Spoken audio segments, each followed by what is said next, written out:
Oolmaa sharafni guyyaa har'aas immoo ittiin olii karaa Itiyoo Black Market .com yookaan gabaa gurraacha hawaalaa Commercial Bank of Ethiopia yookaan karaa baankii daldala Itoophiyaa kan biyyoota 18 oliitiin isinii qabadhee dhufeetii jira. Of eeggannoon akkuma itti fufeetti jira. Ispeeshaalii yookaan addatti ijoolleen Saawud Arabiyaarra jirtanii arra jechuun Agustii 18,2025 America dollar, Europa euro, Canada dollar, Australia dollar, UK pound sterling, Dubai dirham, Kuwait dinar, baharen dinar, Jordan dinar, Qatar riyal, Saudi Arabia riyal, Oman riyal, Yemen riyal, Egypt pound, Sudan pound, Turkey lira, China yuan, Israel shekel. Kanneen kana fakkaatan guutuu isinii qabadhee dhufeetiin jira jechuudha. Jalqaba viidiyoo kana yeroo gadi tuqxanii laayikii gochuutiin akka eegaltan sababni isaa mallee ijoolleen keenya baay'een isaanii bu'aati. Wadubaata akkasuma dallaalan akka ittiin taphachaa jiru akkasaan jalaatii fudhatee badeettidha kan isaan himachaa jiranii keessattuu ijoolleen Saawud Arabiyaarraa gara Dubaayitti ergitanii keessaanillee baay'een keessan na dubbistaniitii jirtu jechuudha. Dallaalaa bira kan torbee 2 taa'ee kan guyyaa 10 kan torbee 1 taa'etu jira jettanii akkanatti dubbattan dallaalaa achi buuteef as buuteensaa kan dhabame hedduutu jirtu waan ta'eef viidiyoo kana ammas namoota hedduu biraan akka qaqqabu obboleewwan keenya hiriyoonni keenya garri kana keessa akka isaan nu jalaatti hin nyaatamneef isaaniif akka sheer ta'uudhaaf namoota baay'eetti akka puush ta'uuf laayikii gochuutiin informationii guyyaa har'aa kan Agustii 18,2025 kana waliif qaqqabsiisaa isiniin jechaati akkasuma immoo Video gabaabduun tokko ni jirti jechuudha. Of eeggannoof nutis isa kana kan nuti barbaannu waan ta'eef sana dhaggeeffanneetu walitti deebinaa jechuudha. Ergaa atattamaa jiraattonni Saawud Arabiyaa keessa jirtan viidiyoo kana sheer godhaa wal biraan gahaa. Of eeggannoo cimaa godhaa. Ijoolleen mallaqa keessan sarraafaa irratti ergaa ta'aa jirtan yookaan hawaalaadhaan dabarfataa jirtan of eeggannoo cimaa godhaa. Mallaqni biyya deemaa hin jiru. Mallaqa namarratti ergitee ganaa booyuu irra mallaqa keessan hanga karaan kun sirraa'uun namarratti hin ergina.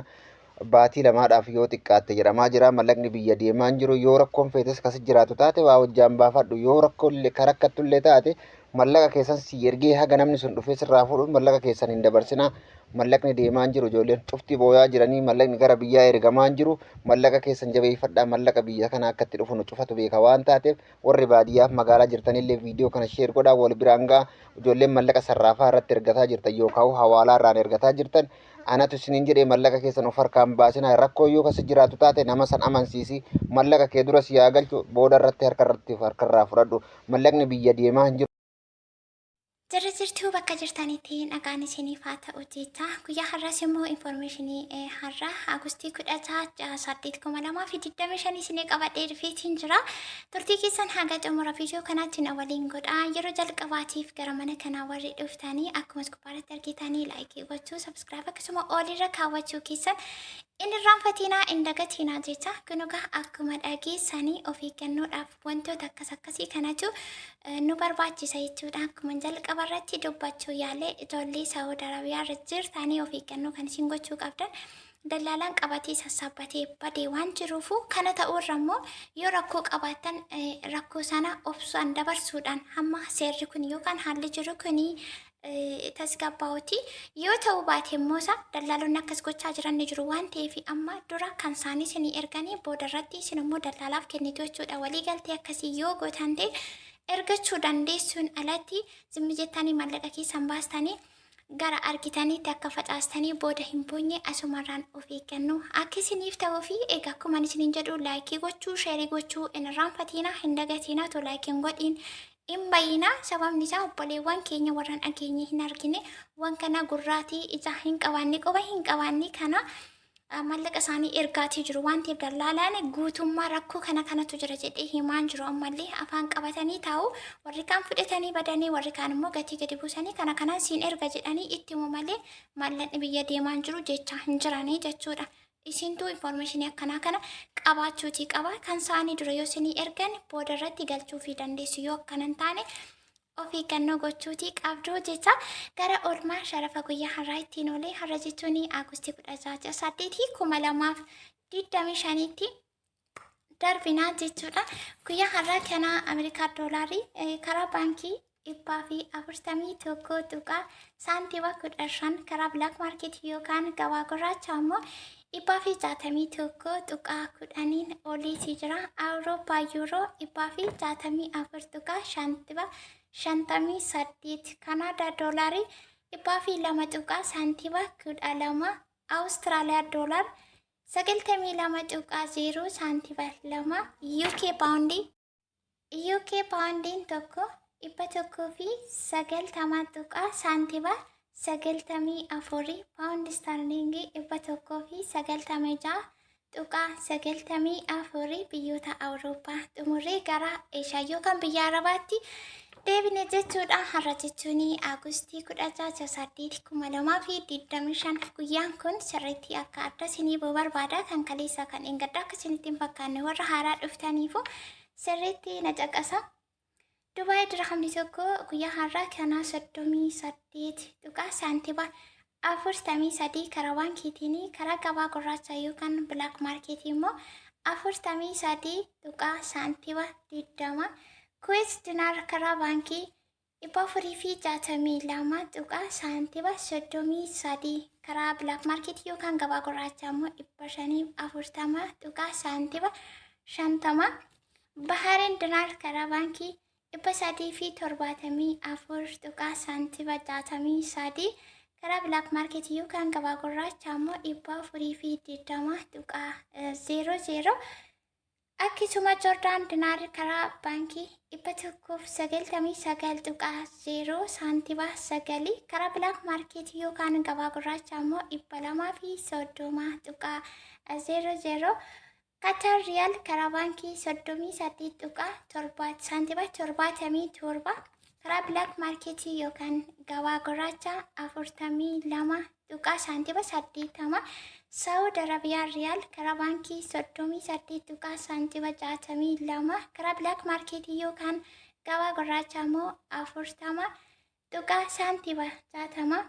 Oman riyaal karaa baankii 367 tuqaa saantiba 31 karaa bilaak maarkeetii yookaan gabaa gurraacha 400 fi saantiba 7. Yaman riyaal 0.59 Egypt paawundii 2 tuqaa saantiba 92. Sudaan paawundii 0 tuqaa saantiba 24. Turkii liiraa karaa baankii 3 tuqaa saantiba 46 karaa gabaa gurraacha yookaan bilaak maarkeetii immoo 6 tuqaa 00. Chaayinaa yuwaan karaa baankii 19 tuqaa saantiba 66 karaa bilaak maarkeetii yookaan gabaa gurraacha immoo 20 tuqaa saantiba 80. Israa'el shekeer 41 tuqaa saantiba 75. Oolmaa sharafa guyyaa har'aa ittiin oolee karaa gabaa gurraachaa fi bilaak maarkeetii Agustii 16/8/2025 kana fakkaata jechuudha. Irra caalaa keessan akkuma jalqabarratti dubbachuu yaalee akkuma viidiyoo irraa si dhageessan immoo of eeggannoo isin gochuutii qabdan isaan kana jechuudha. Jalqabarratti dallaalaa yoo kan isaa isinii ergee isinirraa booda fudhachuu danda'a ta'e waliigaltaan akkasitti isinii erguu danda'a. Hin dandeenye taanaan boodatti rakkoon irra qaqqaba jettanii asii fi achi akka hin jennee maallaqa keessan bakkuma jirtanitti qabadhaatii taa'a. Amma kana hundumtuu bakka jirutti xiqqoo qayyii agarsiisee jirachuudha. Wanti murtaa'e hin jiru, garuu wanti murtaa'e dhufus akkasumarratti waan nama sodaachisu nama rifachiisu tokkollee hin qabu. Akkasitti hin qabaadha. Warri immoo isaa biyya galuuf jennaa akkamitti qabannee teenya ergannee galuu barbaannaa warri jettanii akkuma gaafa guyyaa galtaniitu guyyaa 1 2 3 kana 7 fuulduruma kana tochi darbitaniyyuu inni sun isiniif faayidaadha.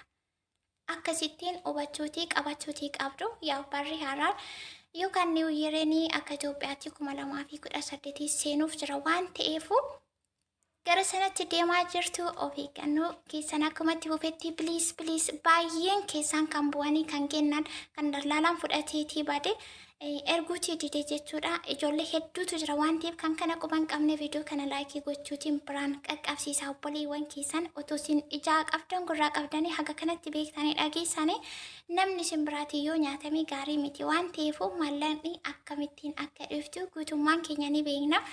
Akkuma kan mataa keessaniitti obboleewwan keessaniidhaaf illee sheerii godhaa, walii keessan biraatiin qaqqabsiisaa, namoota baay'ee biraan qaqqabsiisaa isiniin jechuutii barbaada. Videoon har'aa isinii qabadheetii dhufe kana fakkaataa akka irraatti fayyadamtanii akka of eeggatanii homaa shakkiin qabu yeroo keessan aarsaa gootanii gammatti waan wajjin turtaniif ulfaadhaa galatooma bakka jirtanii fi ardii addunyaa jirtan irratti fayyaa nagaa ta'a gaarii isiniin darbiinii amtuu isiniin argini viidiyoo biraatiin deebii hagan dhufutti baay'ee.